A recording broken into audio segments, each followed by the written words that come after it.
Hey everyone, and welcome to Drunk on Knowledge. We have episode 3 here, and it's a special one because it's a conversation Andrew and his dad had on Father's Day. They talk about civilian life, and I think they talk about aliens and religion and stuff. I don't know, because I was too busy eating French toast with my dad on Father's Day.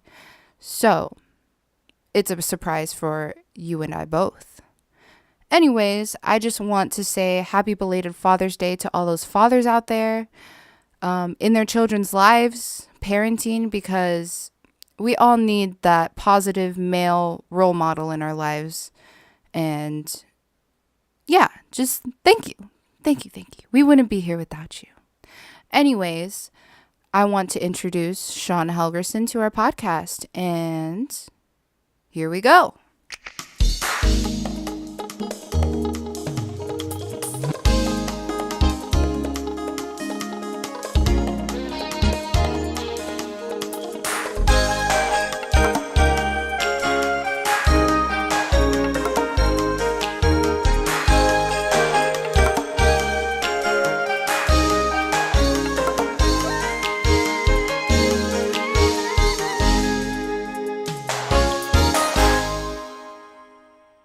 But that actually brings me back to what I was talking about last night about being in that group of people. You know, I'm still kind of learning how to be a civilian. And, Interesting. yeah, and the group of people that goes to a Dave Matthews concert are very, very, very much civilian type folks. Yeah, absolutely. I'd say so. Yeah. It was weird. It was a strange experience for me. Did you blend in well, or were you like No, God, no. I'm a 45-year-old white guy with a short sleeve button down plaid shirt, blue jeans. I was wearing my comfortable casuals, and everybody else is in like flip flops and tie dyes, and hell yeah. girls are wearing like these fantastic flowing outfits, with all these like hippie prints and like flowers in their hair and all this kind of crazy stuff. And then there's Shawn. Yeah. Like, just kind of standing there. And there's a couple other dudes like me that were just kind of like look a little bit rigid, Don't really belong in that crowd. Yeah. Yeah, it's like, remember that old Sesame Street thing? Like, one of these things is not like the others. Yeah, that's you. That was me. I was the one thing that was not at all like the others. Awesome. Sometimes it's nice to be that. Sometimes it is. But it's, I don't know, it's just kind of, it made me wonder if there wasn't a side of me that I still need to explore. The hippie side. Yeah. After having been so rigid for so long, Yeah, maybe it's time you let loose and throw caution to the wind. Whew. Yeah, it's tough to make your mortgage payment when you're throwing caution to the wind. But A little bit of rigidity. A little bit of rigidity will go a long way. yeah. Open the valve a little bit. I want to open the valve a little bit, I think is what I'm getting at, That's healthy. Yeah. I do have, I'm finally at a point where I've got a little bit of fuck you money, though. Fuck you money. Huh? I love fuck you money. Yeah. Yeah. Because with my pension and the disability and the GI Bill money, Yeah. I can cover all my bills. Thank God. Yeah. There. So really, I'm working at this job, and it's all of the money is just going to pay like credit card bills and car payments. So there's a part of me every once in a while when my boss is losing his damn mind, I'm like, you know what? I've filed bankruptcy before. I could totally file bankruptcy and all this debt, keep the mortgage, keep making my mortgage payments, Or just default on everything. I didn't file bankruptcy, just default on it. Whatever. What are you going to repo my car? I don't give a shit. You know? Fuck yeah. Go ahead. I'm not going to pay the debts. I'm just pay my mortgage, keep the lights on, keep the cable going.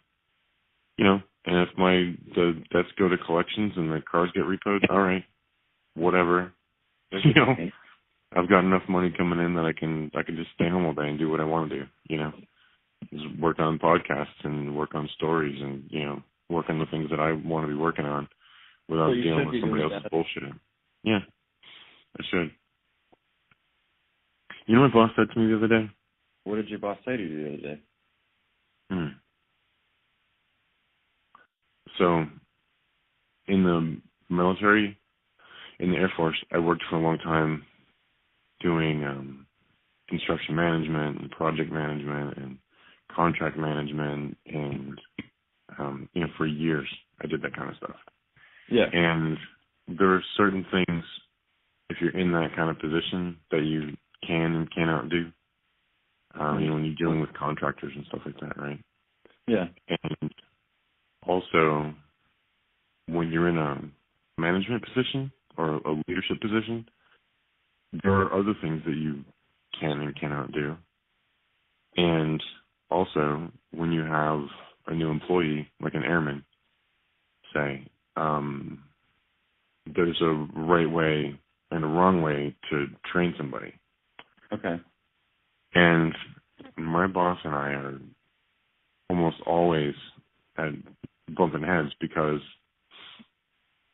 the way he trains is just not how you train people. The way he manages is not how you manage people. The way that he deals with contractors is not the way that you deal with contractors. Or at least not the way that they ever did it in the military, you know, and in a lot of ways, really not the way that you should be doing it in the civilian world either, you know. Yeah, I believe that. That's how a lot of is run. Yeah. But you know, he's been a professional bureaucrat at the municipality level for, you know, all of his adult career, so this is how he does business. And we got into it the other day, and I was trying to tell him, you know, I can't do this kind of stuff because, you know, it's not, I don't think that this is ethical. You know, if you got some other practice that you know about or that I need to know about that is okay or isn't okay, then you need to tell me about it, you know. And, but, you know, anyway, but what he said to me was, because in fairness, every once in a while I'll say, I mean, you know, I spent 23 years in the military, and this is how I did things for 23 years, and you know, there's quite a learning curve here. And he looked me right in the eye, and he's a little bit angry, and he said, Shawn, this is your life now. You need to get used to it. Ha! That's bullshit. I'll tell you right now, Dad. That is bullshit. Oh my God. I almost walked out of the building. I was like, no, you don't get to tell me what my life is. That's not your position. That's how that works. Yeah, Wow. that's not. No, you're not the one. He's got balls. Yeah. Huge balls if he thinks that he can just like say that kind of shit to people. Yeah. And I think what he meant was, you're not in the military anymore, and this is the world that you live in, and these are the rules that operate in this world. And I think that's what he was trying to say. And not what he said. But that's not what he said. He said, this is your life now. And I thought, oh, no, you don't get to say that. You don't get to tell me that. You don't get to dictate that. And I don't like this life. I don't like it. You know, I did this shit in the Air Force for 20 years, and I was marginally good at it. You know, I was just outside of the realm of sucking, you know? Yeah. To where, you know, I was okay.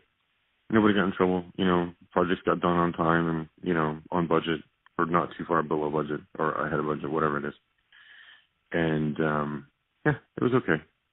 You know, if you got some brain cells to rub together and you can deal with people, then you do, you know, project management and construction management. And, you know, it's not rocket science. I believe that. Yeah. But, and it's an important job. You know, this kind of stuff needs to be documented, and people need to, you know, you need to stay on top of folks and make sure that contractors aren't cutting corners or any of that kind of stuff. So it's important. I'd say it's important. Yeah. But there's a certain type of person who's just cut out to really enjoy that kind of work. I'm totally not that guy. Yeah, I'm not that guy either. I feel it on that one. No, I'm not. I can do it, and I will do it, And sometimes there are times in your life when you have to do whatever work is available to put food on the table. Yeah. So yeah, it's whatever. One of those, what are you gonna do moments, huh? Yeah. Because I am in deep enough. That's the other thing, is I'm in deep enough that there are projects where if I just walked out, then other people in the organization would suffer. If I just decided to leave, then lots of other people would have a real hard time. So, and that's not the way to do it. When I was younger, I used to handle things that way. I think there's definitely a right way and a wrong way, but at the end of the day, if you do want to leave and you have to do your 2 weeks or whatever, there's still going to be a little bit of time where they're kind of reeling from the hit that you're giving them. So, oh yeah, definitely. I don't think it's your job to make sure that the company is doing well after you leave. You're not the owner of the company. So nope. It's definitely awesome that you're responsible enough to say, okay, so this is what needs to happen in order for you guys to still make money this quarter, even though I'm leaving. Well, this is a government job. Oh, really? Yeah, this isn't a private company. Oh, I thought it was a private company. That's even weirder than that the owner is being all shady. Well, see, that's one of the weird things that happens with these bureaucrats. I'd heard about this, but I didn't really know what it was like. But now that I see it, I'm like, oh crap. They have a responsibility to, provide like the water and sanitary service to the community. That's their job. And as such, they have some authority. And in fact, the organization is called the Authority. Okay. It's the Municipal Utilities Authority. And my boss is in the position of making the decisions on what happens and what doesn't happen and how people connect to the water and sanitary systems and, what they do and blah, blah, blah. And, he's kind of the gatekeeper there. Gotcha. And, yeah. So, in one sense, he does have some say, and it is providing, clean water and sanitation to tens of thousands of people, on a daily basis. So, and that's why I'm like, well, if I just bailed, then it could compromise, where I am right now, it could compromise the availability of clean water and sanitation for tens of thousands of people on a daily basis, And I'm like, gotcha. maybe, pitching a baby fit and storming out the doors, and it's not going to help everybody, True. So, so I got to play my cards a little bit better. And I may even give them a little bit more than 2 weeks' notice, just depending on what's going on. So I have a couple of options available to me, so we'll see. Go do podcasting full time. Mm-hmm. I was looking at the amount of money you can make. Yikes. What do you mean yikes? Like bad yikes? No, it's substantial. Yeah, it is. Yeah. If you get the advertising and all that other kind of stuff, yeah.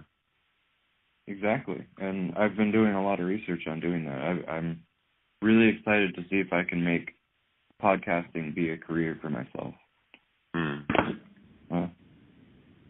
You should. Yeah, I'm slowly taking the steps to get there. I'm doing a little bit of education on it first and kind of dipping my feet in the podcasting water. Mm-hmm. But I'm having a lot of fun with advertising and stuff. Yeah. When are you gonna take the plunge? We just recorded our first one Friday night at like midnight, and we're gonna be putting it up on Monday morning. So Wow. and where then are you putting it? Spotify, iTunes, and YouTube, and then also our hosting website. So I don't have the actual website address for that yet. So Oh, okay. Wow. Wow. I'm going to be putting all the links on all the social media. So we have like a Instagram page, we have a Twitter page, Facebook page, and then I don't really know how to link Spotify, but I guess I'll figure it out tonight or tomorrow morning. Well, you got 2 loyal listeners anyway, because I know me and Kelly are in, and then I'm sure his family will be all over it. And yeah, I'm really hoping that this takes off. It'll be awesome. yeah. Good. Well, I'll support you in any way that I can. And I'll support you too. I take a lot of inspiration from the fact that you were able to start a podcast yourself. Same thing with you being like you've dipped your toes in the comedic water and all that, because I've always liked making people laugh, so I've thought about being a comedian like off and on for the past 8 years. Mm-hmm. And everyone always tells me I would be shitty at it, but that I should do it. So yeah, well, that's how you learn. Yeah, exactly. And if you look at somebody like Jerry Seinfeld, he's not that funny. Interesting. He's really not. Like if you listen to the things that he says, and you listen to his interviews, and even if you look at his stand-up, he's really not that funny. But he's freaking Jerry Seinfeld. And I think what he has is he figured out a certain way of marketing his unique style of observational comedy, and then combine that with a very, very strong work ethic. And if you look around at the comedians that are successful, very few of them are legitimately funny human beings. Interesting. But the thing that they have consistently is a fantastic work ethic. I have like, that. Like who's that? The white girl with Amy Schumer. Amy Schumer. Yeah. Not really funny. She's not very funny. You don't she think doesn't so? come up with, and she's gotten in all kinds of trouble. Her star is falling right now because she's gotten accused of stealing jokes, which is the single most taboo thing you can do in the comedy community. Yeah. Yeah. Okay. You definitely don't want to do that. Uh-oh. And but she's been accused of that, so she's just struggling, I think. I mean, I don't know her personally, obviously, so I don't know how she feels about it, but you listen to the other comedians and they're like, yeah, she was stealing some stuff. It's pretty obvious. Yikes. So, yeah, and it takes a while to come back from that. Like Carlos Mencia, I don't know if you remember him back in the day. You were kind of young when he was popular. No, I don't remember that name. Yeah, he was another one that just kind of came out of nowhere. He came out just out of left field, and then all of a sudden, Carlos Mencia, and everybody was talking about him, and he was hugely popular, and he was going like on a national tour, and he got a TV show out of nowhere, and Carlos Mencia. And then one day, I think it was Joe Rogan who called him out on it. No, I know it was Joe Rogan who called him out on it. A lot of comedians had been saying, Carlos stole my joke and blah, blah, blah. And then Carlos was down at the Comedy Store in L.A., and he was doing jokes. And if I remember this right, I want to say Joe Rogan actually got up on stage with him and called him out to his face on stage in front of the crowd for stealing other people's jokes. And that was pretty much the end of Carlos Mencia. Like, you didn't hear a peep from him after that. So, I mean, Can you you have to imagine verify having that Joe my story's Rogan correct, come up but to you? that's, what's that? Can you imagine having Joe Rogan come up to you and, like, just put you on blast like that? In front of everybody. Just this buff-ass guy, bald-headed. Oh, shit. Ugh. Yeah. So, check my facts on that before you quote me on it, but that's how I remember the story. So I'm gonna gladly remember the story like that.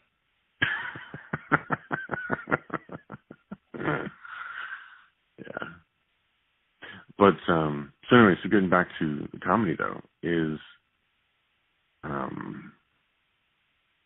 most of it is just being able to sit down and learn how to write a joke, and then, or tell a story that has a funny twist in it or something like that, or like some kind of witty observation, and then being able to deliver it in a way so the timing is right and in front of a crowd. And that's comedy. That's the whole thing. That's all you got to be able to do. As far as like what you have to do, to like technically be a comedian. And that's hard enough. I mean, I've done it. I can write some jokes, and I can get in front of a crowd, and I can keep them laughing for 15, 20 minutes or so. And it's a challenge, and I enjoy it. But then the business side of comedy that's where I kind of step back and I'm like, yeah, I don't really want to get involved with that. That's not really my thing. It's just sketchy, huh? Isn't it?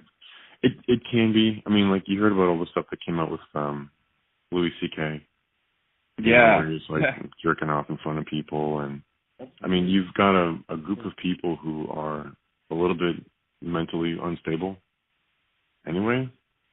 Yeah. And then you combine that with after hours and alcohol and people who are trying to push limits, and it's inevitably going to happen.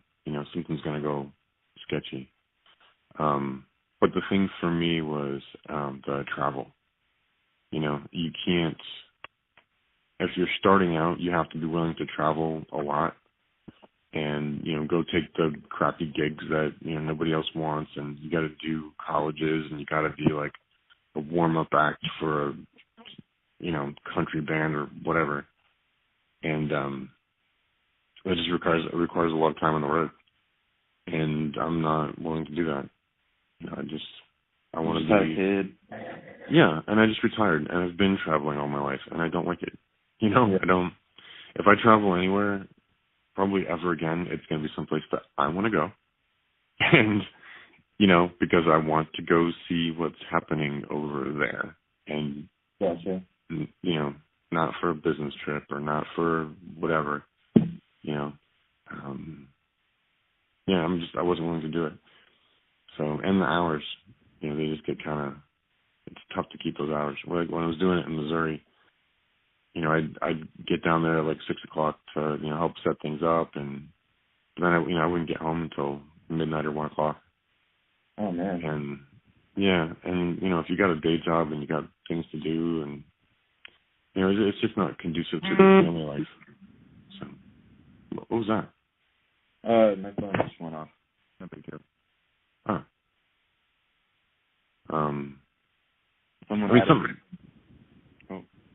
Someone what? Someone just added something to my my monthly calendar. Oh. Okay.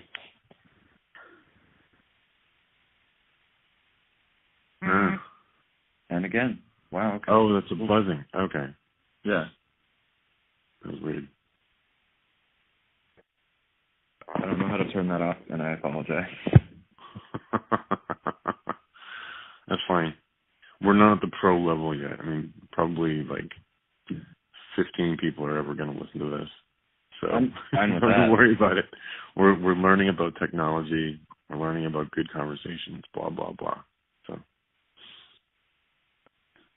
anyway, so the moral of the story is a strong work ethic is more important than actually being funny. I didn't know that.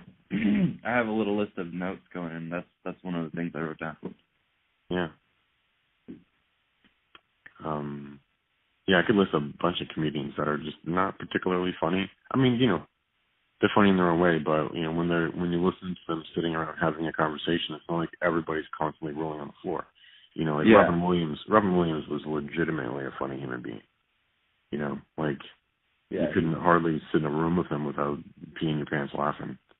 He just had a funny face. Yeah, and he enjoyed that kind of thing. He was a clown at heart. Anyway, I want to say like Jackie Gleason and there's a guy who just died last year. One of the old timers, but he was like that. David Letterman's a little bit like that. If you're having a conversation with him, you're always gonna be. You probably won't be falling over peeing your pants, but you're always gonna be chuckling because he's always throwing. He's like a low grade burn. It's just always warm. He always keeps you right there, and that's why one of the reasons why he's so successful. And why he was so successful for so long is because he was more of a slow burn comedian rather than somebody like Louis C.K. who was a very fast burn comedian. Or you see what Kevin Hart's doing these days? A little bit here and there, yeah. Yeah, he's doing like what's that show? Some kind of talent show or something like that. I don't know. But he burned so fast. Yeah, because he was filling stadiums, and I think even his last tour was called What's Next or something like that. But the idea was, you reach the pinnacle of your comedy career, and you're acting and you're doing all that kind of stuff. What do you do after that? Where do you go? And I don't know, I have no idea. But what that tells me about somebody like Kevin Hart, though, is that he happens to be funny, but he's there for the money and for the notoriety and for all this other kind of stuff. He's not there because he's dedicated to the craft of being a comedian, like somebody like Steve Martin, he was really, really funny. He's a legitimately funny person. But he's on Saturday Night Live, and he did stand-up, and he toured all over the country, and he was doing movies and stuff like that. But he was dedicated to the craft because at his heart, he's an artist. And when he backed away from doing stand-up, when he'd go to a show and just walk out on stage, and people would start laughing. And he hadn't even said anything yet. And he was like, are they laughing at me, or are they laughing at what I'm doing? Are they laughing at my material? I put in all this effort, to put together something that I think is funny, and everybody laughs at it no matter what. Then how do I know if it's any good? And so he was so dedicated to the craft of it that he decided to, take a different tack. That's so awesome. Yeah, he's fantastic. He's a brilliant person. But anyway, so that's my take on comedy. I think you should give it a go. I think that you've got the stage presence, you get the looks, you've got a sketchy family history that gives you lots of material to pull from. Yeah. You've got the natural kind of wit about you, and you don't have kids. Oh, yeah, that last part, that's necessary, huh? Yeah, I mean, you and Angeline could say, hey, let's do this podcast and do comedy, and she's got the brains too. So let's be honest, she's the brains of the operation. Yeah. I mean, you're smart enough on your own, but I saw the awards she got when she graduated. So. Man, no. Yeah, she's organized, and I'm not. She's smart, and I'm like kind of smart, and you're a different kind of smart. Yeah, I'm people smart, and she's smart. I think of people like her like linear, like practical, linear smart. Yeah, she's very practical and linear. I'd say that. Mhm. Whereas I think people like you and me are a little more intuitively smart, or conceptually smart. Yeah, I'd say that. Like this and this work together, so this works. That kind of stuff. Yeah. Not that the linear folks can't be creative, or not that creative people can't be linear, but Yeah, there's a yin and a yang to everything. So, yeah. Yeah. But I think you should give it a go. I think I will, but maybe not quite yet. I want to try and get this podcast going. Yeah. But on that note, what are your dreams and aspirations as of right now? I'm going to be a novelist. You're going to be a novelist. That's it. That's the only thing. Yep. I'm so proud of you, Dad. You've been trying to write books since I was a little kid. That's so awesome. Yeah. When I was still in the Air Force, I learned this about myself, I don't know, probably about 10 years or so ago, is that I'm very goal oriented, and when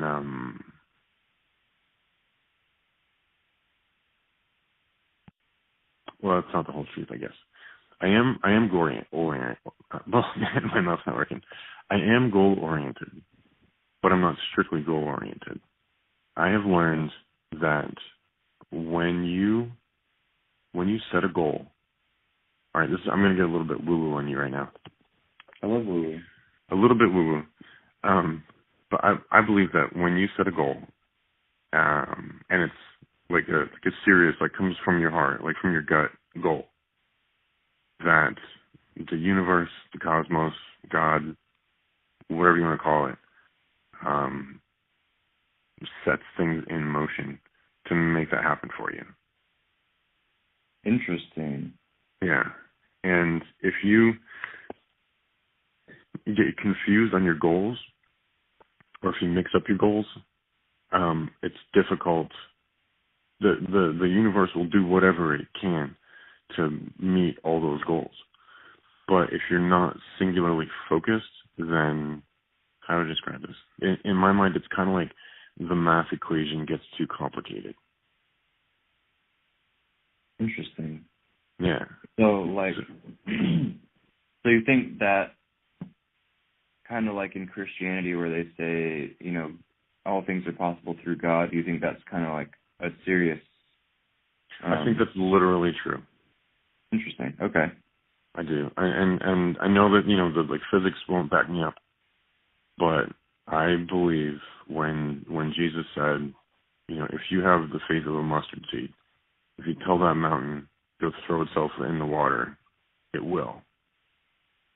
I believe that is literally a true thing.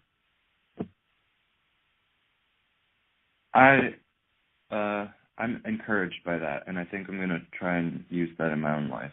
But I've never really thought about that. I've never really been goal-oriented. So maybe I need to try that out. Well, so let me tell you why. And this is from personal experience. This isn't like, you know, because I listened to a pastor who tells me this, or because, you know, Jordan Peterson says it or whatever. This is based on personal experience. And stop me if you've heard any of this kind of stuff before, but when I'm just going to give you the highlights. I mean, I could go on for an hour about all these events that have happened over my life.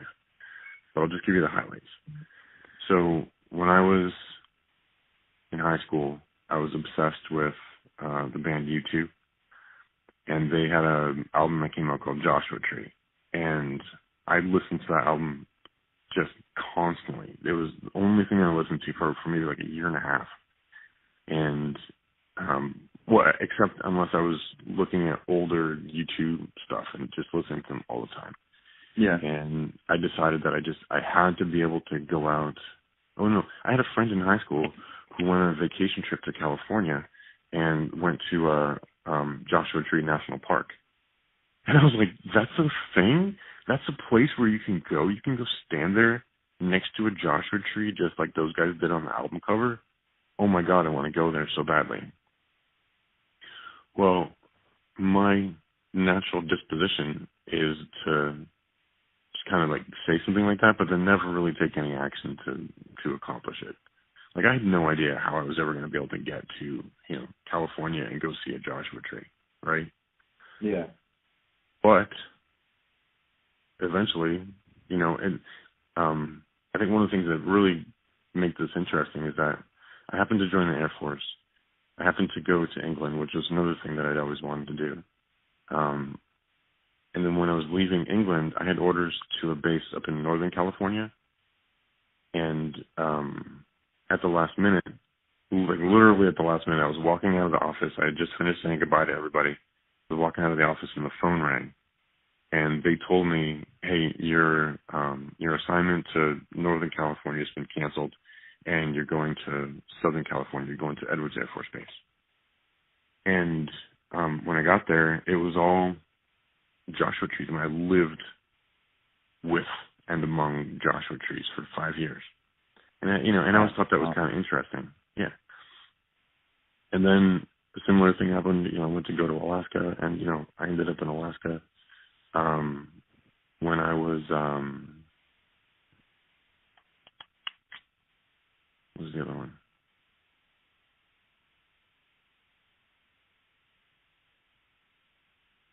Oh, the baptism site. This is a big one. I had always been curious to go see the place where Jesus was baptized. Where like John the Baptist baptized him. I always thought, man, I would love to go there one day. But I never really looked into it. And I always thought that the place where he was baptized was actually in Israel, that you'd have to go, somewhere close to Jerusalem or whatever. I didn't know where it was. Yeah. Well, it turns out it's not in Israel. It's in Jordan. It's on the other side of the Jordan River.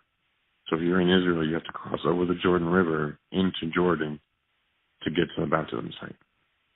And I happened to be assigned to this unit who happened to get an assignment to go to Jordan, which happened to be within 30 minutes of the baptism site, like the actual baptism site. And I didn't even know that I was going to be that close to it. I had no idea I was going to go there. And then one day, there I am, walking down the path and, walking to the place where John the Baptist baptized Jesus. And through no effort of my own. Just like completely dumb luck. And I started saying, well, crap, how many of these dumb luck things that have always been, huge dreams of mine are, where is this coming from? Why does this keep happening? And then the biggest one was Quinn, because I said for years that after I retired from the Air Force, it'd be really nice to be able to have a little girl and raise her and just be there for the whole entire thing and never have to go anywhere. And dude, I must have said that for 7 or 8 years. And it was always a joke, Yeah. Yeah, I didn't want to have a kid. I'm done. I'm over it, But then here she is. She's here. And so I don't know how to reconcile that. That's too much really big coincidence. It's not a coincidence like, oh, I saw Sally at the shopping stop 5 times this week. That's a coincidence. At the last minute, my orders were changed, so I went to go live in the Mojave Desert next to Joshua trees. At the last minute, I got a chance to go to the baptism site. Quinn showed up like right before I joined the Air Force, and when I started saying it, I didn't even have anybody that I could have a child with, and given Kelly's history, we didn't think that she could ever have a child anyway, and we weren't even trying, we were, she was like, it was, we paid like really close attention to her menstrual cycle, like when she was ovulating. So we knew that if she was off of ovulating, then we're like, well, maybe it would be a little bit, a little bit lazy. I'd be a little bit lazy. See what happens. And she randomly ovulated 2 weeks early.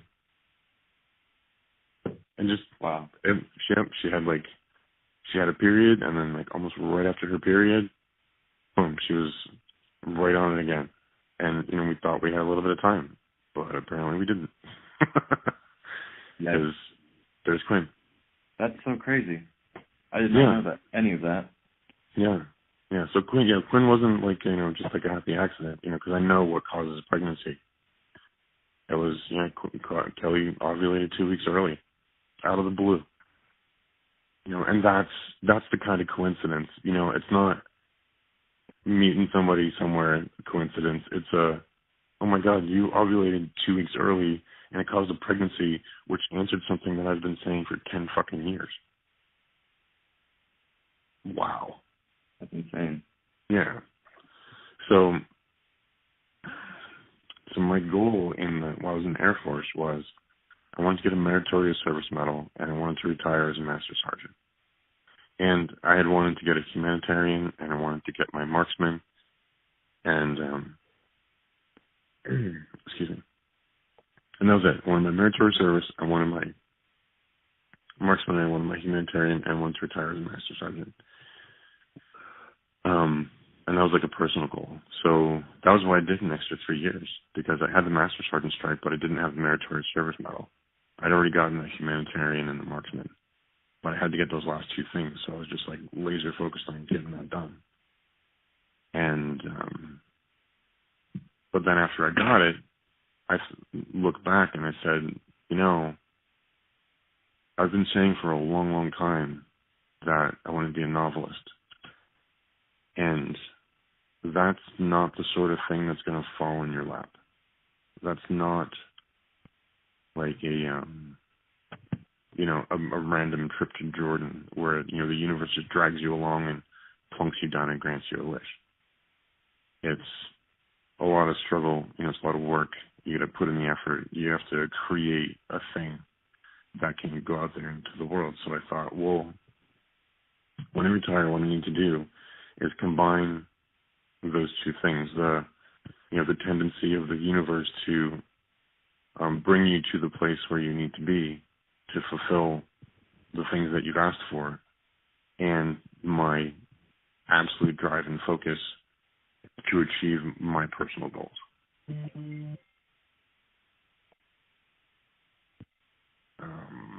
Well, you've been working towards being a novelist ever since I can remember. I mean, we worked on a book together for a while.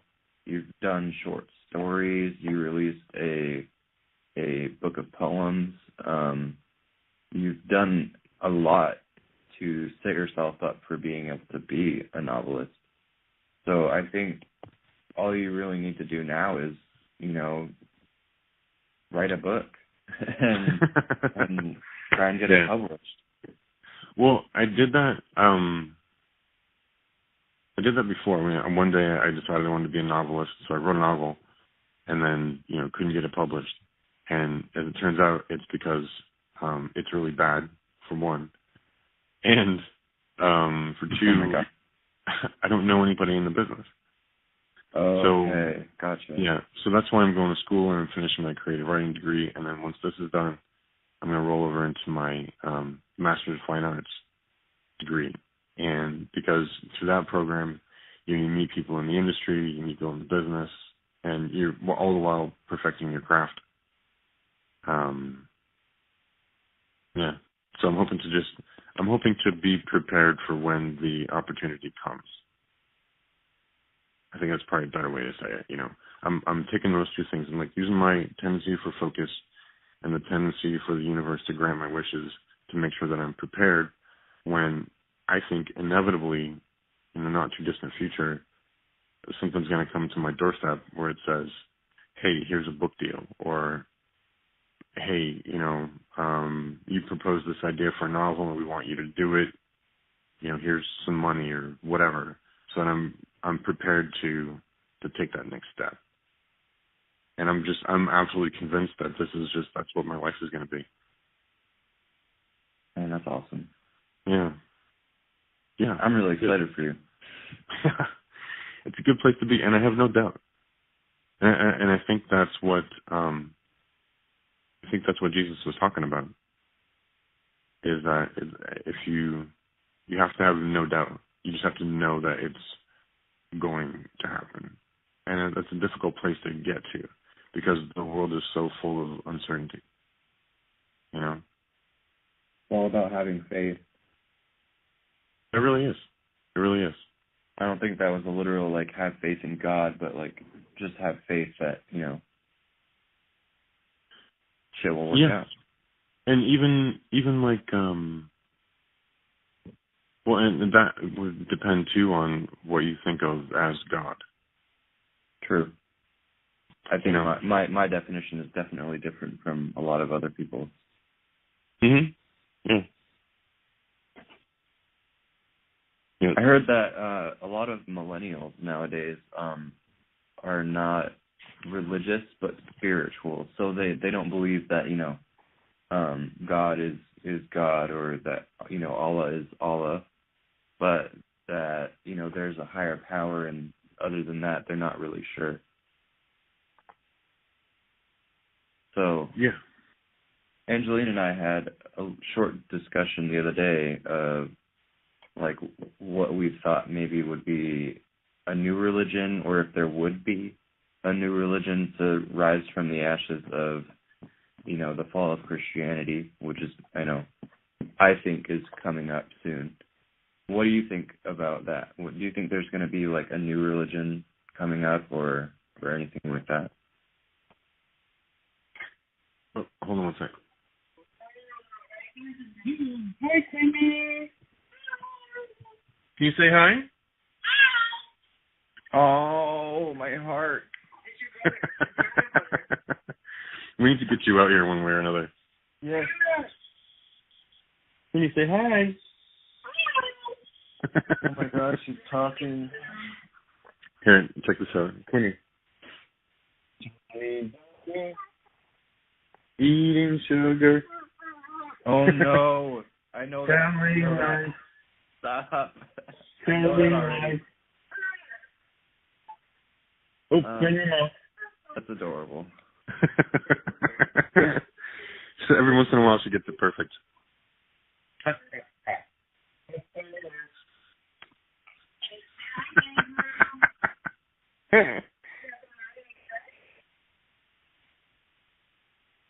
Angeline has a bunch of little cousins, and they just got done not saying that anymore. The telling lies and eating sugar and all that. Mm.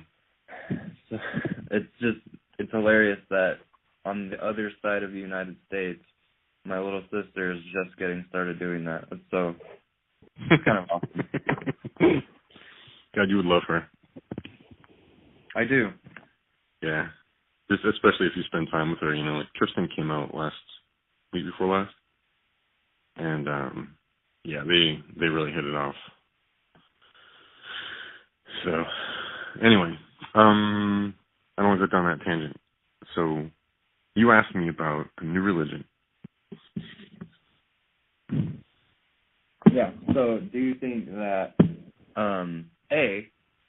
do you think that Christianity is going to fall or downsize? And B, do you think there's going to be a new religion started by the millennials and the newer generations?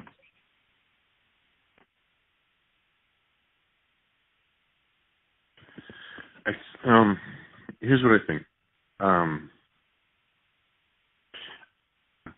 I think it needs to change. And the short answer is because we evolved as primates with religion. And therefore religion is an important part of our social consciousness. Okay. And whether that be one of the three big Abrahamic religions, or Hinduism, or Buddhism, or Taoism, or I don't really care. Doesn't matter. The commonality is that they are all there. They all exist. Every society that has ever come along had some sort of religious practice, whether it was organic or imposed. And so based on that, it tells me that it performs an important function within the human psyche as a collective.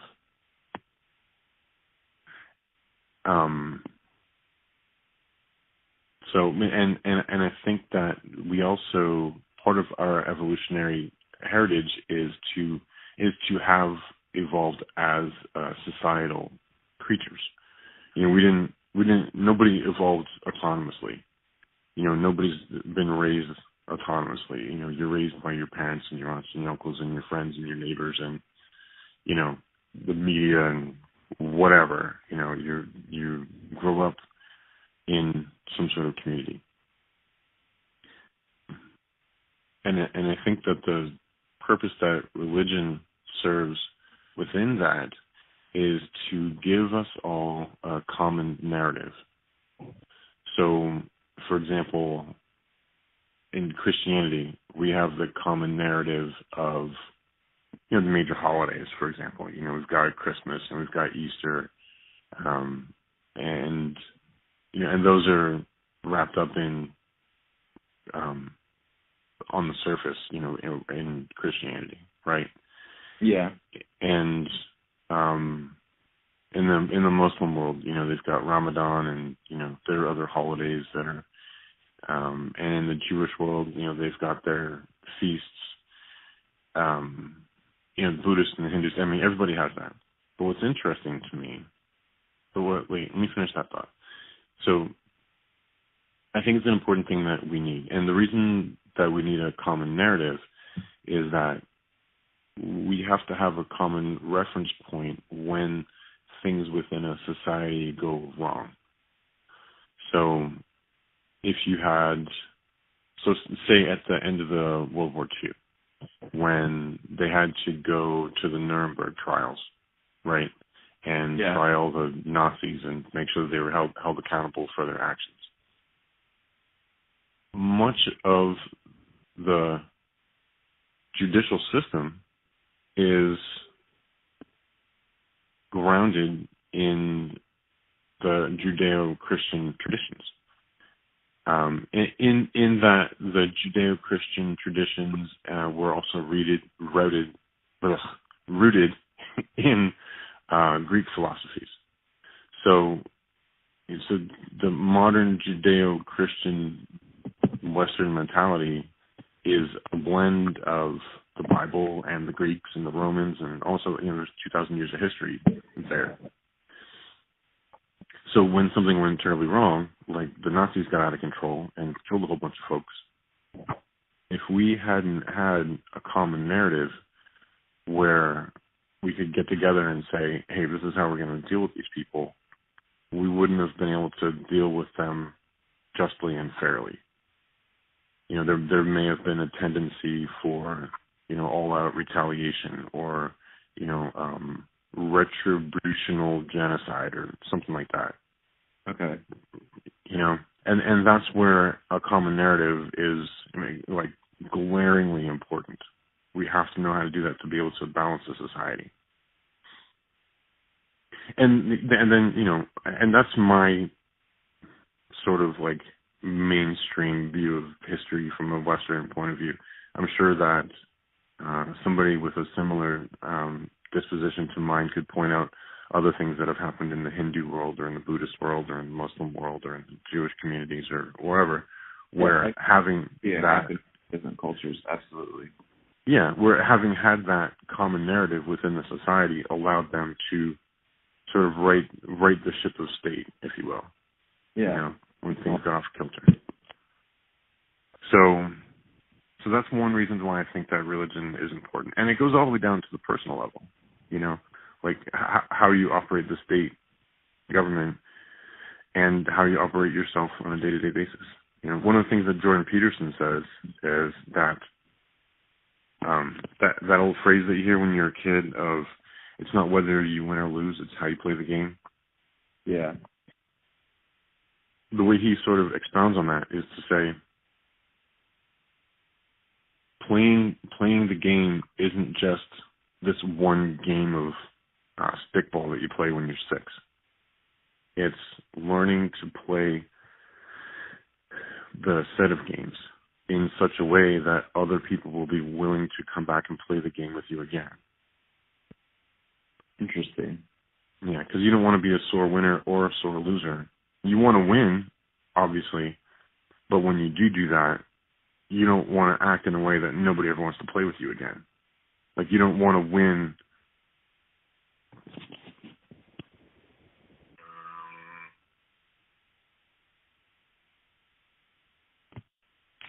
Sorry, somebody was just trying to call me. I had to decline it. Okay.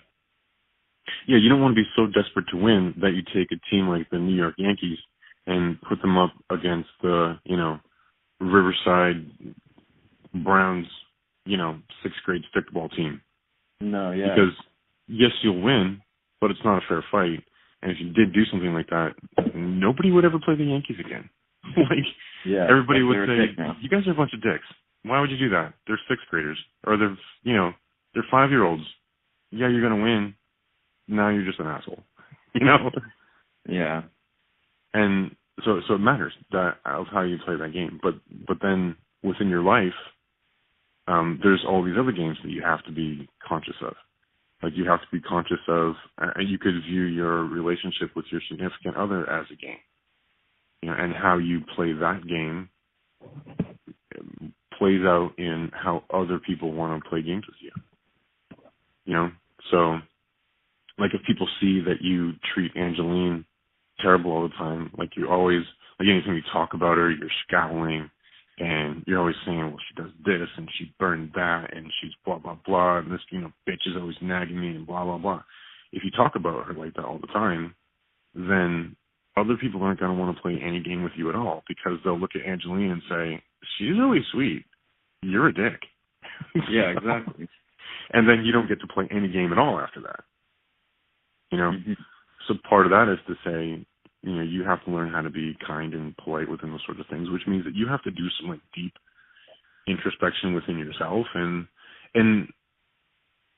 without some sort of, and I'm going to use the term religion loosely, without some sort of religious framework, it becomes difficult to do the sort of difficult introspection that you need to be able to play those sorts of games properly. Yeah, and, I think even people who aren't religious, like atheists, they have their own not religious like things that they do, but what do you call those? It's man. Well, you can call them practices and cultural norms and exactly.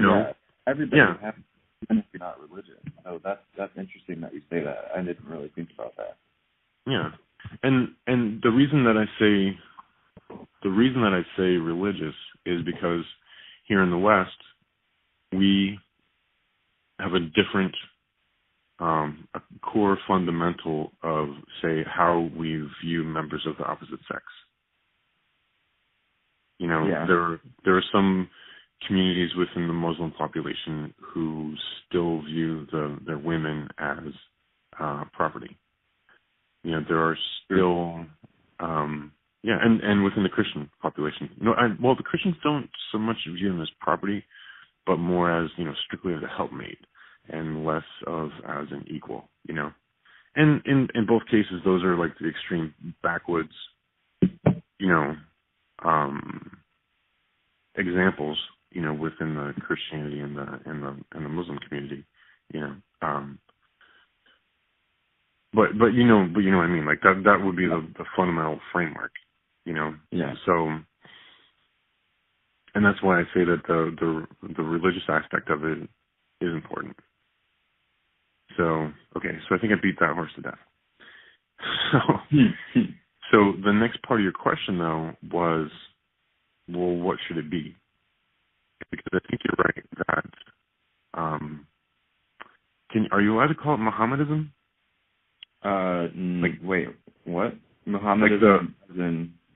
Well, they used to call like the conglomerate of Muslim religions Mohammedanism. I don't know if you're allowed to call it that anymore. I don't know if that's... I feel like that's a little insensitive, but for the purposes of the conversation, I think it's... Okay. Well, I don't mean it insensitive. I think it might be insensitive because people get nervous about using the name of the Prophet Muhammad in a callous way, because that can be like deeply offensive. Yeah, if you're using it to be rude, then yeah. Yes, I don't mean it any. So Mohammedanism, peace be upon him. We'll give that. I want to be respectful to that prophet, but absolutely. Yeah.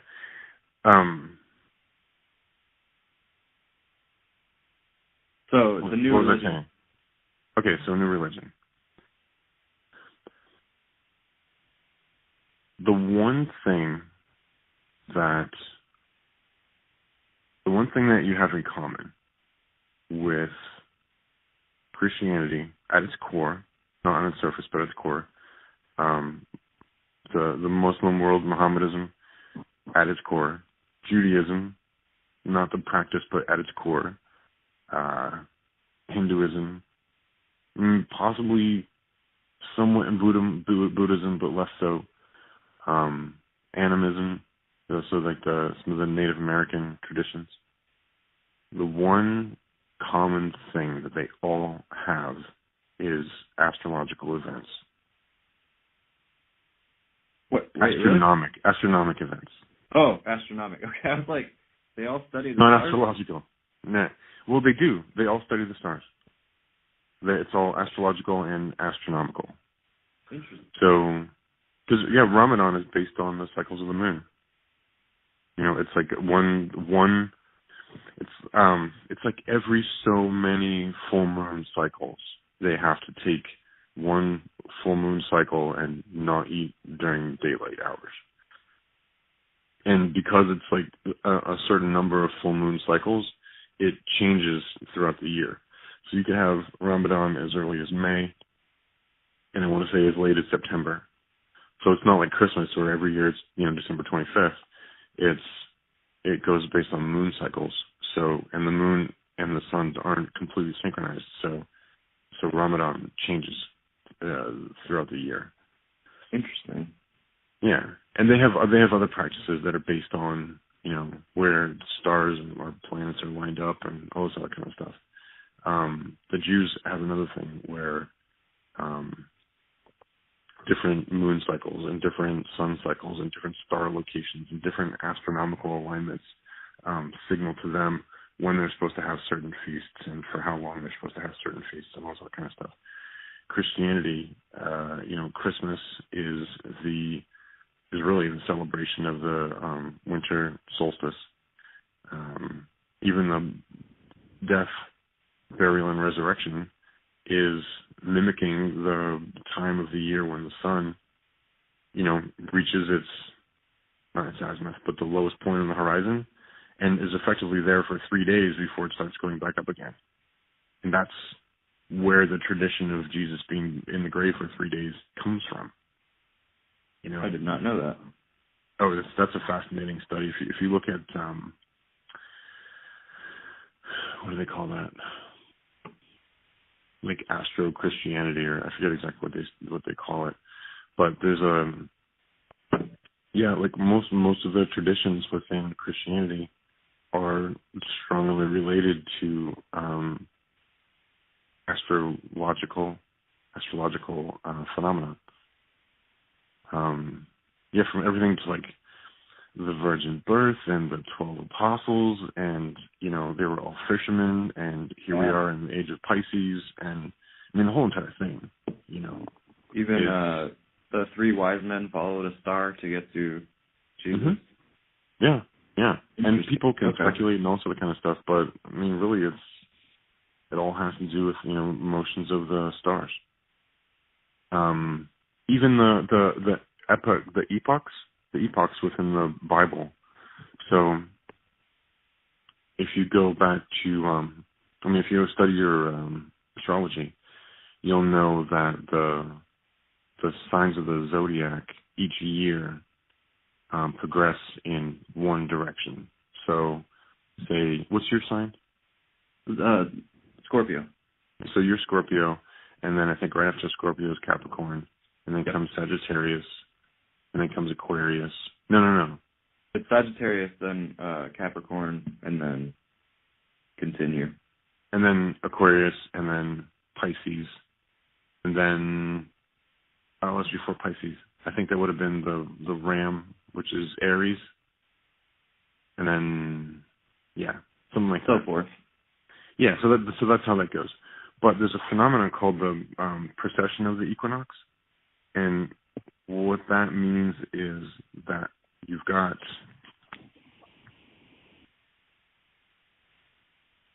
the calendar year, the Earth moves around the sun. It moves through certain signs of the zodiac, right? And that's why we have the 12 signs of the zodiac. But on a larger scale, as the sun moves, it travels through the signs of the zodiac backwards in the other direction. Interesting. Okay. Yeah, and it's a phenomenon called the progression of the equinox.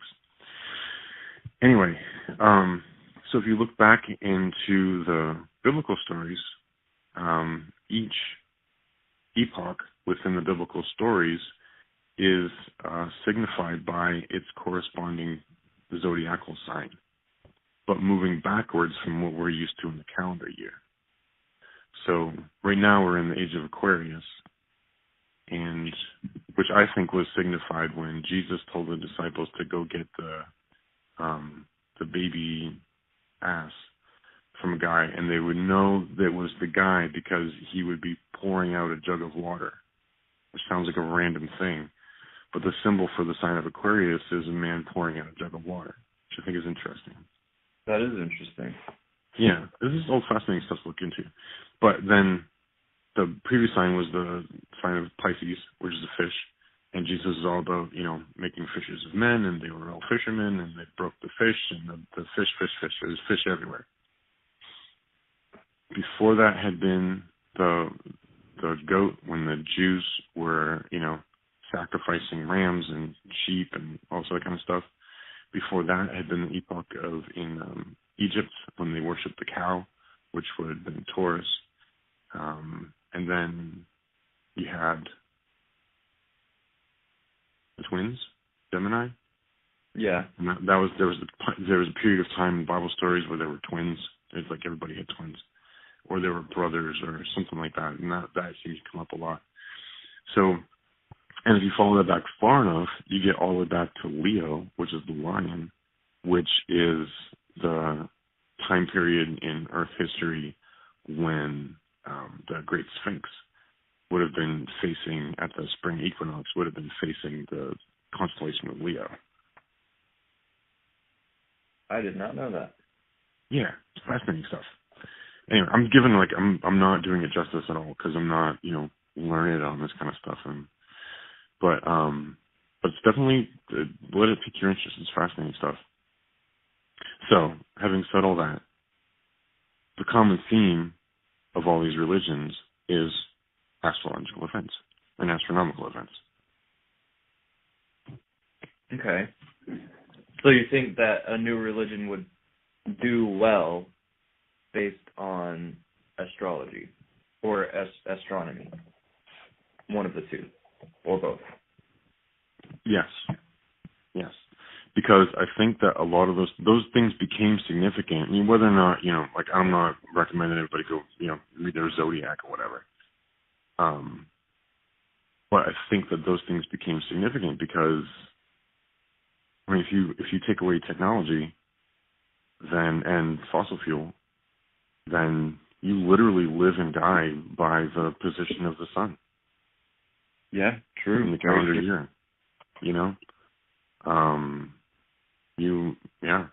you have to know that kind of stuff, and I think it affects a deep place within the human psyche, to celebrate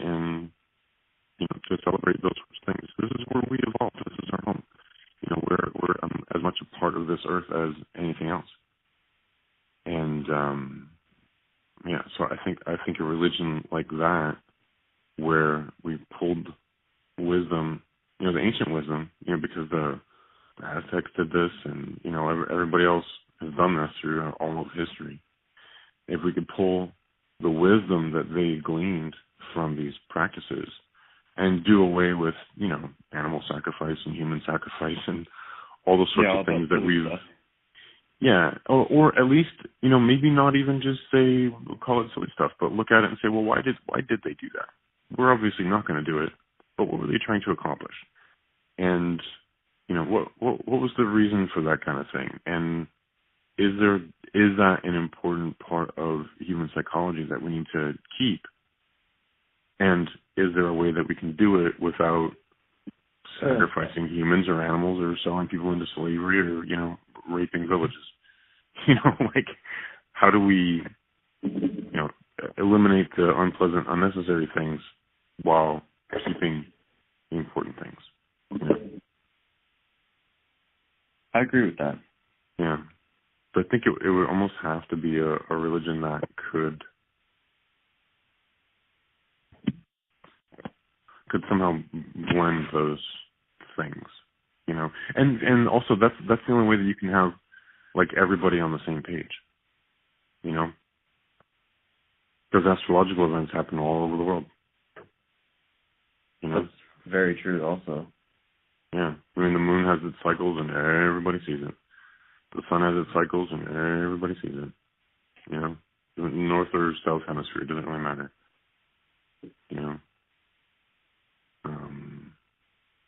But I would like to see that. In fact, I'm writing a science paper right now about. One of my points is that I think many scientists today are motivated too heavily by anger or maybe suspicion or outrage at a deity that Abrahamic religions tend to promote, because they can't resolve how a God like that could allow horrible things to happen. And I think that a lot of them go on a bender trying with all of their effort to prove that such an entity can't possibly exist. Okay. And I think it's a mistake, in my opinion. Because first of all, I don't think anybody should ever do anything motivated by anger. It's a bad motivator. It is a very bad motivator. That's what led to Holocaust and and it led to Donald Trump. Donald Trump. Yep. There you go. Yeah. And I'm not being one of the folks who compares Donald Trump to the Holocaust, obviously, but both of them were motivated by anger, to a greater or lesser degree. And but I do think that so the point that I'm making in this thing I'm writing is that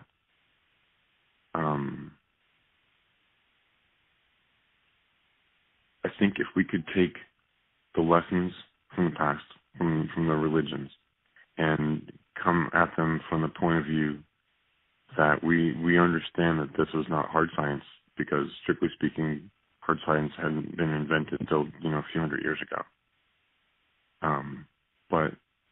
But wisdom was invented millions of years ago. Wisdom's always been there. So if we could pull the wisdom out and look at that, and then look at the rest of the teachings through a scientific lens, maybe we could make greater improvements faster than if we angrily try to prove the non-existence of a Bronze Age deity. Okay. Makes sense? So you can combine science and wisdom and astrology. Do you think that would make for a perfect new religion? More perfect. Well, I don't think you can't. You're still going to have humans involved. So yeah, really. Yeah. But with the things that we've learned about psychology and the things that we've learned about science and the things that we, all that kind of stuff, I think that, and I think we ignore that at our peril too. What do you mean by that? Like we ignore the things that we've learned? I think we ignore the wisdom at our peril. We ignore some of the things that seem far-fetched, like the flood narrative. I mean, it's a myth from literally all the way around the world. Something happened. Something happened, and yet it's still, mainstream scientists don't want to hear about it. They don't agree with it, blah, blah, blah. You can't get anybody to admit to it. But the indicators are that there was some sort of astronomical event that took place that caused major global cataclysms. And the people who survived it tried to write things down in order to warn us about it. And they used astronomy and astrology to be able to warn us about that kind of stuff. So I think that would serve us doubly, because we would then have a better understanding of, what's really going on in the solar system. What really happened to us. And I think that it's also important for us to, in a big goddamn hurry, to learn more about our position in the galaxy, not just within the solar system. We know nothing about where we are in the galaxy. And we got an idea. They can measure it. Cool. But we don't know what that means. There's no serious scientist out there saying, it appears as though we just crossed the galactic plane. What does that mean when we move into a different position within the galaxy, within the Milky Way? What does that do? And how could they know? Because they don't know. They haven't developed instruments yet that can test for that sort of thing. They can hypothesize. You got dudes with 80-pound brains that are coming up with math problems. Trying to figure it out. But that's about all you can do. Yeah, and until you can get an instrument out there and measure it, then you don't know. You can't prove it. And the longer that we hang on to these, Stone Age, Bronze Age, Iron Age religions, and keep from moving forward, or at least, completely discount these ancient religions, which had a lot of wisdom in them, and maybe were trying to tell us some things, the more that we ignore that kind of stuff, the longer this is going to take us to get out into the rest of the galaxy, maybe the rest of the universe. And that's what I mean by our peril. I've thought about that a little bit, getting into the universe, so moving out away from Earth and kind of Angeline's home. Moving away from Earth and getting towards, living on Mars and exploring other places and stuff. And I think the only way we're going to be able to do that is through becoming a huge community and really, trusting each other and all types of stuff like that. Yeah, and I think we'd be capable of it. If we did have a religion, if we did have a language, if we did have, if we were motivated from a place of love instead of, jealousy and hate and other, primate, we could go very, very far, very, very fast. Do you think that's something that all the old religions were trying to tell people? No, I don't. Well, they didn't think like that. They thought more locally, and if they did think globally, it was more about getting. Well, I think that any religion thinks that if everybody just practiced everything the way that they do it, then everything would be great, and it'd be peaches and roses. But what that doesn't take into account is the internet age, or supersonic flight. Because when these places developed, it would have taken you a year to walk across America. Yeah. And it would have been impossible to get from Africa to North America, and that's when these religions evolved. So now we live in a time where, I could leave my house right now, and in 10 hours I could be sitting in Los Angeles. Maybe even faster than that, depending on what plane I got on, but, I can possibly, it is possible. I leave my house right now, and I could be in Los Angeles in an hour and a half. Wow. You know, because we Yeah, have right. aircraft that fly that fast. They're not commercially available, but they exist. You know, so it's far fetched, but it's humanly possible for me to be in LA in 2 hours. That's insane. Yeah. I never really think about that. Yeah, it's humanly possible. So when these religions developed, that wasn't even a fantasy, you know. So they could not have accounted for that kind of stuff, you know. So I think that, I think that religions are, I think that religions are geographical. In that, well, yeah, because every different part of the world where a major religion developed had a different climate. It had a different, winters were different, summers were different, rain seasons were different. Just all the different things that affect how people live was different in the different major geographical regions, and therefore their religions developed differently.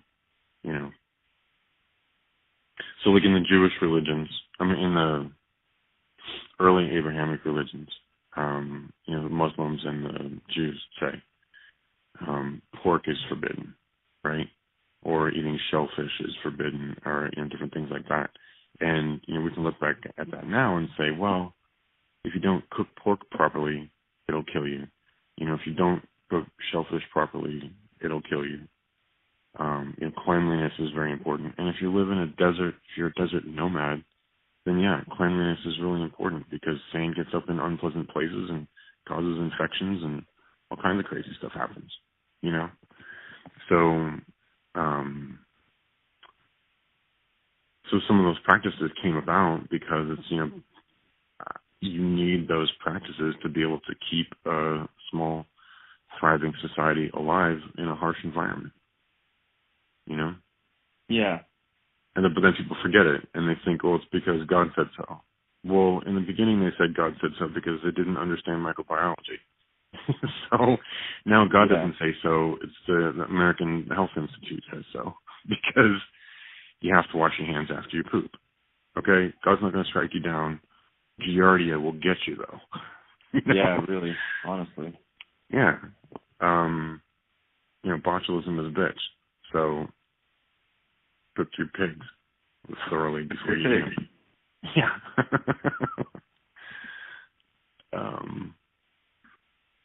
Yeah. All that kind of stuff stems from those geographical regions. And the same thing with, modern Christianity. When they didn't start adopting a lot of the pagan practices like Christmas and Easter until it had spread into Europe. And those people were very devoted to the summer solstice and the winter solstice and, the spring equinox and blah, blah, blah. So they adopted a lot of those practices into Christianity, and that's why we have what we have today. Because that religion primarily developed in, southern Europe, and as it spread into northern Europe, it adopted more of those pagan practices.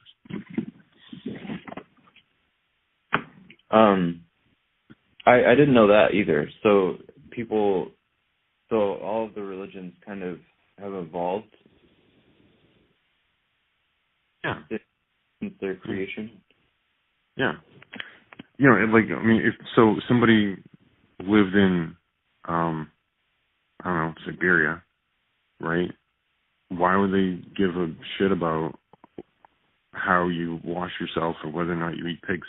They don't even have pigs. Yeah, exactly. Okay. That wouldn't be important to them. So that wouldn't have even been part of the religion. So whatever religion developed there had more to do with cultural survivability and passing wisdom down to subsequent generations. Okay. So what the Prophet Muhammad was trying to do was he saw a need because some of the religions had become disjointed. So, and this is my hypothesis, but I think that he saw a people who were probably unhealthy, probably not well governed, probably not well led, and it was because some of the local religions had become disjointed, and there were too many local religions, and people were confused. They didn't know how to live anymore, because the proper wisdom wasn't being passed out. So I think what he saw was a need for a way to kind of coagulate, and that's what he did. He took some Judaism, and he took some Christianity, and he took a couple other, religions that were in the area, and he said, you know what, no, let's make this into one thing. And just to make it official, I'm going to say that the angel Gabriel told me this, and so now you all have to do it. And so he was able to kind of take all those different sorts of things and mold them into one religion. And then the people being, Bronze Age folks or whatever era it was, said, oh, an angel told you that? Cool, let's go do it. Oh, and by the way, you take people and go into other villages and slaughter them and kill them and stuff like that. That means you're powerful. So not only do you talk to angels, but you're also a powerful warrior. So we're going to just follow you. And that was how the Muslim faith started to spread. Interesting. So, yeah. Yeah. And it's not that it wasn't, motivated out of love. I'm sure it was motivated out of love, in some ways. He loved his community and he loved his people, and, he wanted them to succeed and prosper, and, people were, oppressing them and putting them down, and, so he had to do what he had to do, and that's why he became sort of a warrior prophet, because that particular group of people in that particular part of the planet at that particular era in human history really respected warrior-like strength. They wanted a leader who had a sword and wasn't afraid to slash off heads. That's what they needed, Yeah. Whereas in Christianity, it was coming on the tail of the Greeks, and people were still like sitting around in rooms talking about things all the time, following somebody who had, greater intellect or greater articulation abilities, and that's why the Christian religions flourished there, because people were more interested in, politics and debate about religion and philosophy and all that kind of stuff. And this guy came along and had the best arguments, and and lived the best example of that life, and that's why that started to flourish. So, so it all just had to do with the time period and what was going on, what was going on there. But then we forget that. It's too easy to forget that and just look at the dogma and think that the dogma is important, when what we should be doing is looking at the dogma and asking, what is the dogma actually trying to tell us? So I have a huge question about that. I've never been explained dogma, so what is that dogma? So dogma is, hang on, let me give you a dictionary definition. Oh, okay. So dogma is, I want to make sure I tell you right, because my kind of Cliff Notes version is the major, I don't want to say staples, but major precepts within a religion, So there are angels, and there is a virgin birth, and Jesus rose on the third day, and blah blah blah. So a principle or set of principles laid down by an authority as incontrovertibly true. Okay. So Jesus was married. Jesus was married to a virgin. No. Jesus was born of a virgin. That's a dogmatic principle. Jesus was, died, buried, and rose again on the third day. That's dogma.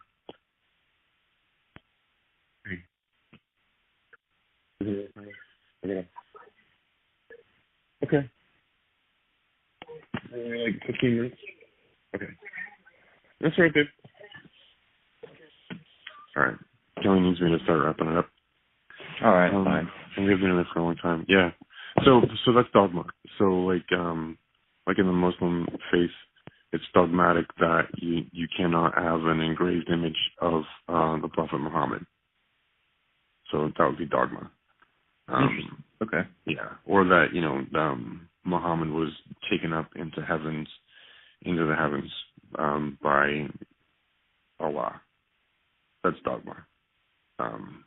Stuff like that, where it's like, nope, this is the absolute truth. Like, this is, our religion doesn't work unless this particular thing is absolutely followed to the letter.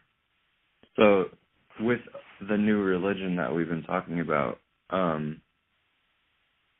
you think there's anything that would have to be, like, what kinds of dogma would there have to be in order for it to really work? Well, I think that you could use the existing dogma, but explain it. Okay.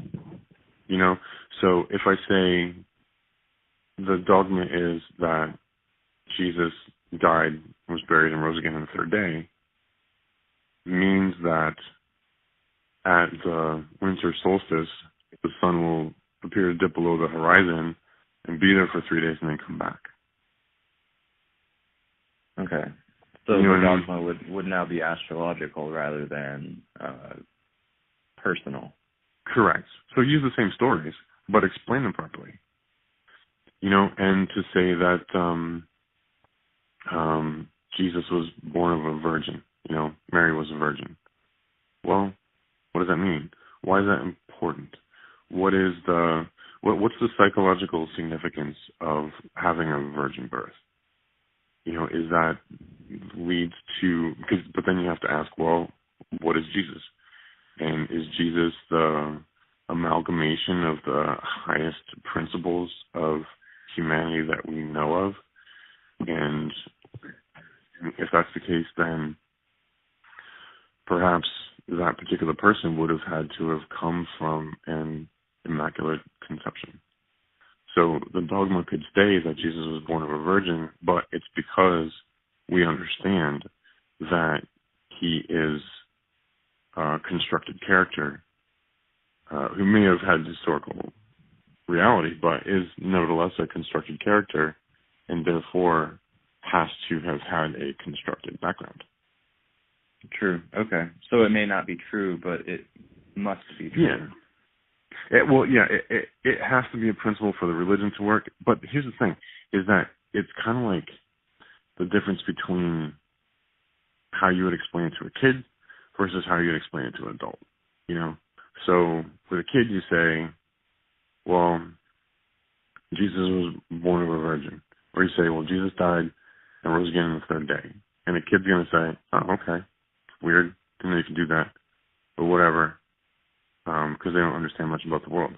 But when they start coming into teenage years, where they start to say, wait a minute, I think you're full of shit, then you can say, yeah, but you remember that story, don't you? Now, let's look at the psychological significance. You're old enough to question that, therefore, you're old enough to know what that really means. I think it would be dangerous to continue that, though, through, going forward, because word of mouth would, I think, skew what people are trying to say. Well, but that's why you have to have, that's where religious leaders come in, and, universities and institutions and blah, blah, blah. People that, that's why the priest class arises. Gotcha. That's just a natural progression of this kind of thing. Because people are going to be like, no, dude, I just really want to be a potato farmer. Don't give a flying fuck about your religion. Until the day comes when, they're potato farming next to the corn farmer and in between the chicken farmer, and the chicken farmer comes over and eats all the potatoes and goes over and shits all over the corn farmer, and now the government has to get involved and they don't know how to deal with it, so they're going to go to the religion and say, what's the ethical thing to do here? And that's when the priest becomes important, because they can say, well, Jesus was died and buried and raised again on the third day, and therefore we can learn the principle that blah, blah, blah. And this is grossly oversimplified, but that's where that sort of thing eventually becomes important, to understand the principles behind the dogma and not follow the dogma itself. It's kind of like people in evangelical communities absolutely worship the Bible. They're like, the Bible is true, it's God-breathed, the Bible speaks to me, and blah, blah, blah. When in reality, it's a book.